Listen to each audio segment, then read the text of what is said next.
गिबियावनो आंनि अननाय आरो सिबिनायखौ खनसे आरोबाव फिन जासिहरफिननाय जाबाय। एक्चुअली दिनैहाय फुङावनो दिनै मा खबर फैदों, फरेस्टारा सासे दंफां बोग्रा गामिनि ना बेखौ गावथारनाय जादों।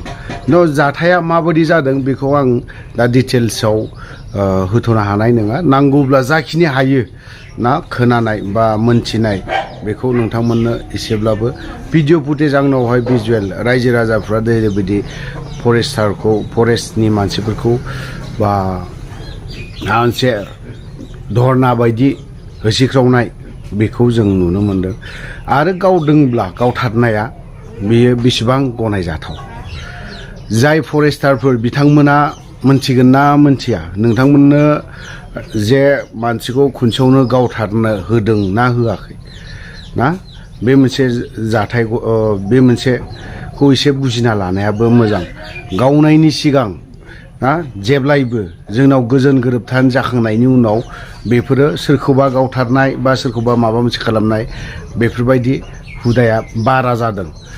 मानो होननानै बुङोब्ला एबाराव फरेस्टारासो बारासिन गावनाया जादों। थांनाय बारावबो चिराङावहाय सासे गावनाय जाबाय। बेफोरनि फेमिलिखौ सोर मा खालामगोन? रन्जित बसुमतारिया एसे साननाया मोजां। दिनै आरोबाव नै क'क्राझारावहाय दिनैबो जाथाय जानो मोनबावदों। मानो दिनै बेफोरबायदि जाथाया बै सुबुं न'खरखौ मा खालामगोन? दिनै बेफोरबायदिनो दंफां बोनायनि नामाव बा माबा मोनसे खालामनायनि नामाव ओरैनो गावबाय थागोन नामा? दिनै रन्जित बसुमतारि मोना खुंथायाव थानाय दा दिनै बिथांमोना ड्राग्सनि मानसिफोर जाग्रा मानसिफोरखौ मानो गावनो हायाखै? दिनैथ' बे ड्राग्स जाग्राफ्रा दिनैहाय मा खालामनो नागिरदों? साफा सासेजों लोगोसे गावबो थैगोन बेखौ मिथिगौ। बेखौ मिथिसिनानैबो गुबुनाबो जे थैगोन ना, बे बाथ्राखौ मानो सिन्था खालामाखै बा मानो सानाखै? दिनै खुंथायाव थानायाव जोंखौल' रायनो हायो बेफोरबायदि खोथा बुंबा जानाय नङा। दिनै रन्जित बसुमतारिनि माखासे दाखालि प्रिति नारायण मेस देबा दिनै गोबां बाथ्रा बुंदों।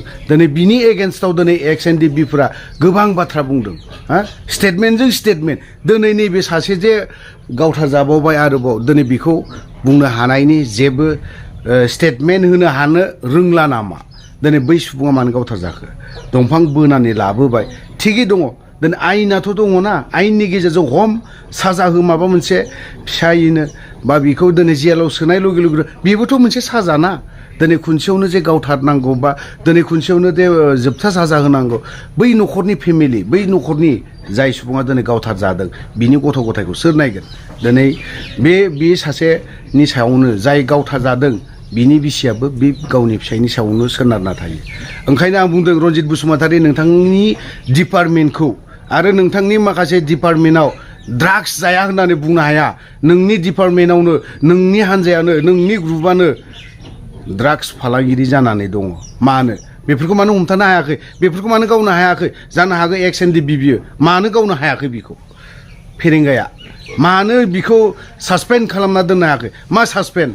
हल लाइफ दिनैहाय एन जि अ थानो हायैनि मोनसे साजाखौ मानो होनो हायाखै रन्जित बसुमतारिया? ओरैनो बे नंखाय बाखायनो सादारन पाब्लिक दिनै खस्थ' खालामनानै जानाय बै सुबुंखौ गावनाया अयनाय जादों। आं बेखौनो बुंगोन रन्जित बसुमतारिया आरोबाव दिनै बिनि सायाव गोबां बाथ्रा बुंबावनांगौ। जायनि जाहोनाव प्रिति नारायण मेस ना नारायण देब ना मा बेजों जाखिनि बाथ्रा मानो बुंजानो गोनां जादों?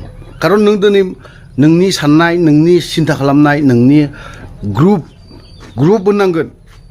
जिहेतु नोंनि आखायाव दिनैहाय फरेस्टफ्रा नोंनि आखायावनो थायो माबा मोनसे खालामनाय ना। नोंथाङा बेफोरबायदि गावनायनि थाखाय अर्डार होदों नामा? नोंथाङा गावनायनि जुदि अर्डार होदोंब्ला आयेनखौ एसे मोजाङै नाय। नोंबो जानांगोन दालि ओंख्रिया। नोंनि पावारा सानफ्रोमबो थाया, बोसोरबानिल' नोङो पावारा।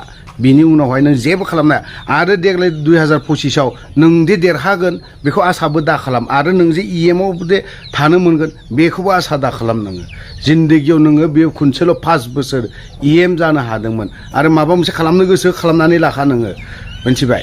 आरो नोंनि ग्रुपआव जे ड्राग्स जाग्रा भिडिअ फुटेज दं अफ्रिनाव, मिथिबाय? रन्जित नोंनि हान्जानि एन जि अ गोदानफोरखौ दबथायनानै दोनाब्ला बेनि भिडिअखौ लाबोनो गोनां जागोन आरो लाबोगोनबो नोङो मा खालामनो गोसो खालाम अफ्रिखौ नोङो सब समाय जियालाव हरनायनि माथामारि नों हाया नों आंखौ मालाबाबो नंखायदायाव गावगोन खिन्थु नोंनि न'आ देखुहैजागोन मोनथिबाय आं बेखिनि बाथ्राखौ बुंगोन जायखिजाया जाय दिनै सुबुं दिनै फरेस्ट दंफां बोनो थांनायावहाय दा बोनो लाना फैनायावहाय गावथारजानाय बिनि माखासे भिडिअ फुटेज आंनाव दङ आरो बिनि न'खराव आङो थांना फैग्रोनि मोनसे जायगायाव बिनि उनाव आं सहैगासिनो दं थ' लोगोफोर आं दिनैहाय भिडिअखौ बारा गोलाव खालामनो सानाखै बावनो दोनथ'बाय जे बर' हारिनि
गावसिनि फरेस्ट अफिसाव थांदो रिजार्भ अफिसाव थांनो थिनबावदोंमोन फरेस्ट अफिसा साबल' नाङा